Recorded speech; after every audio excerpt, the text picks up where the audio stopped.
Ìròyìn Yajoyajo láti kọ́ni jígí alára kẹrìnlélógún mò ń ròyìn ní ẹ̀ka ìpínlẹ̀ Ìbàdàn. Alága iléeṣẹ́ Dangote Aliko Dangote ti di ẹ̀bi ọ̀wọ́n epo bẹtiró ní Nàìjíríà ru àwọn alágbàtà epo tó ní wọn kò ra ọjà lọ́wọ́ òun. Dangote sọ èyí níbi ìpàdé kan tó ṣe pẹ̀lú ìgbìmọ̀ iléeṣẹ́ ààrẹ lórí káràkátà epo rọ̀bì pẹ̀lú owó náírà. Oníṣòwò náà sọ pé bí àwọn alágbàtà epo kò ṣe máa ra epo láti iléeṣẹ́ epo òun ló fà bí àwọn ọmọ Nàìjíríà tún ṣe ń tò ra epo báyìí. Dangote sọ pé òun fẹ́ kí àwọn alágbàtà náà fi òpin sí ríra epo láti ilẹ̀ òkèèrè. Tí wọ́n bá ń ra epo láti iléeṣẹ́ epo wa kò ní sí ọ̀wọ́n epo mọ́ àti bí àwọn èèyàn ṣe ń tò ra epo.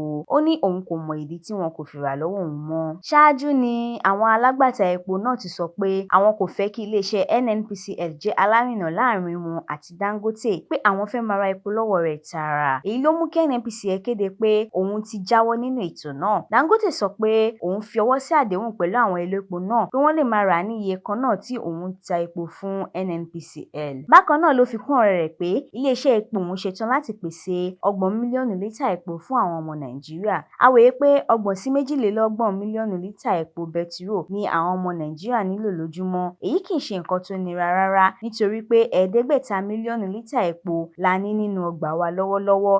Èyí túmọ̀ sí pé bí a kò tiẹ̀ fọ epo, èyí tí a ní nílẹ̀ lè tó ọmọ Nàìjíríà fún ọjọ́ 12. Kò ní jù báyìí lọ lórí ìròyìn Yajoyajo fún ti àkókò yìí. Orúkọ tèmi ni Adépọ̀jù Adéyínká. Ẹ má gbàgbé láti bá wa subscribe sí ìkànnì jígí alára kẹrìnlélógún tó kalẹ̀ sí ìlú Ìbàdàn ní ìpínlẹ̀ Ọ̀yọ́. Ẹ máa yáṣẹ́ o.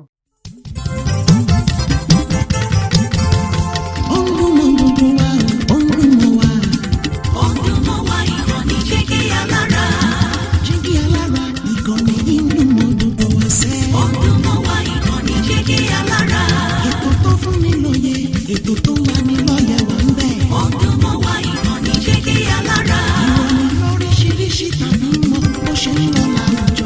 Ọdún mọ́ wá ìkànnì jígí alára. Ìkànnì jígí alára. Jígí alára. Jígí alára.